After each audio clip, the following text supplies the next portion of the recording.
Good morning student, I am Rama miss. आज मैं आप लोगों को क्लास 6 का फर्स्ट जो चैप्टर है इतिहास एक परिचय, उसके बारे में कुछ बताने जा रही हूँ। सबसे पहले ये जानना ज़रूरी है कि इतिहास एक परिचय, आखिर इतिहास है क्या? क्या है इसका परिचय? इतिहास किसे कहते हैं या इतिहास पढ़ना हम लोगों को क्यों ज़रूरी होता है? क्यों इतिहास हम पढ़ते हैं? इसको जानना क्यों ज़रूरी है? इसको कितने भागों में बांटा जाता है? ये बहुत सारे प्रश्न हैं जो हर एक के मन में आते हैं। हम साइंस पढ़ते हैं तो बहुत कुछ आगे काम देता है, बहुत कुछ रिसर्च करते हैं, खोज करते हैं। इतिहास पढ़ने से क्या फ़ायदा है? तो आप लोगों को सर्वप्रथम बता दें कि इतिहास जो है वह हमारे अतीत के समस्त घटनाओं का एक संग्रह कहा जाता है, सार संग्रह है। जैसे हमें अपने अतीत की जानकारी मिलती है। अतीत काल के लोगों का जीवन कैसा था, उनका रहन सहन कैसा था, क्या करते थे, क्या सोचते थे, खाली वक्त में वो अपना समय कैसे व्यतीत करते थे और उनका जीवन कैसा था, किन कठिनाइयों से होकर वो गुजरे और आज इस दौर में हम लोग पहुँचे हैं। ये सारी जानकारी हम लोगों को इतिहास के माध्यम से मिलती है। तो सबसे पहले आप लोगों को बता दें कि इतिहास को हम 3 भागों में बांटे हैं। तो सबसे पहला है कि जो आज से पहले कुछ दिन की घटना हुई, 2-4 दिन पहले की घटना, जिसको कहते हैं हम के बहुत करीब की घटना है, अतीत। और दूसरा जो है वह मान लो 2-4 साल, 6 साल, 10 साल पहले की जो घटना होती है उसको क्या कहते हैं? विगत महीने या साल का 2-4 साल पहले की घटना। कुछ ऐसी घटनाएं होती हैं जो बहुत साल पहले, सदियों पहले हुई, ईसा पूर्व भी हुई, तो वो सारी उसे हम उन सारी घटनाओं की जानकारी हम लोग मुख्य रूप से अपने स्रोतों से, बहुत सारे जो हमारे इतिहास के स्रोत हैं उनसे पता करते हैं, जिनमें एक आता है पुरातात्विक साक्ष्य, इसके बाद है दूसरा साहित्यिक स्रोत है, नेक्स्ट हमारे पुरातात्विक साक्ष्य हैं।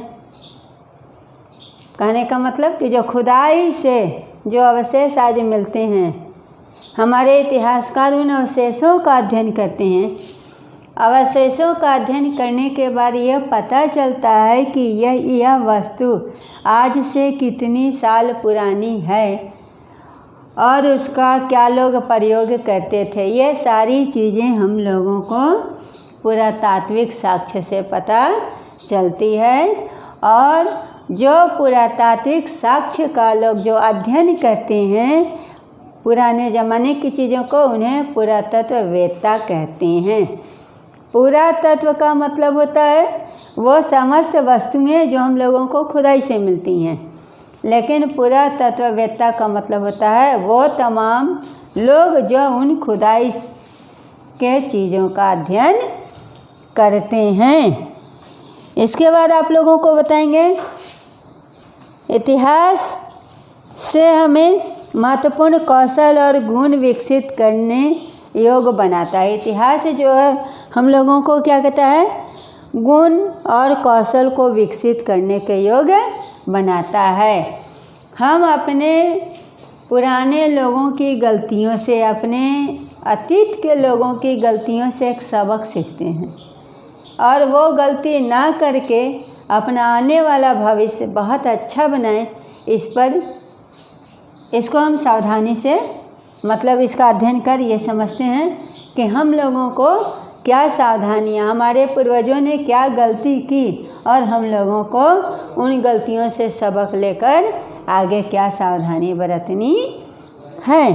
तो मुख्य रूप से ये चीज़ हम लोग जानते हैं। इसके साथ साथ इतिहास में हम क्या जानते हैं? तो प्राचीन भाषाओं के बारे में जानते हैं। आज जो भाषा या बोली हम लोग बोल रहे हैं, तो इन भाषाओं और बोलियों का विकास कैसे हुआ, इसकी उत्पत्ति कैसे हुई, ये सारी चीज़ें हम लोगों को इतिहास से ही पता चलती है। इतिहास पढ़ने से ये जानते हैं। इतिहास के पिता या इतिहास के जनक हेरोडोटस को कहा जाता है। हेरोडोटस जो थे इतिहास के पिता थे। देखिए, इतिहास को वैसे हम लोग मुख्य रूप से 3 हिस्सों में बांटते हैं, 3 भागों में बांटते हैं। और एक भाग में आता है प्राचीन इतिहास, जिसको हम लोग क्लास 6 में पढ़ेंगे। दूसरा आता है मध्यकाल का इतिहास, जिसको हम लोग क्लास 7 में पढ़ेंगे। और जो थर्ड है, तीसरा जो है, वह है आधुनिक इतिहास, जिसको हम लोग और आगे 8 क्लास में पढ़ेंगे।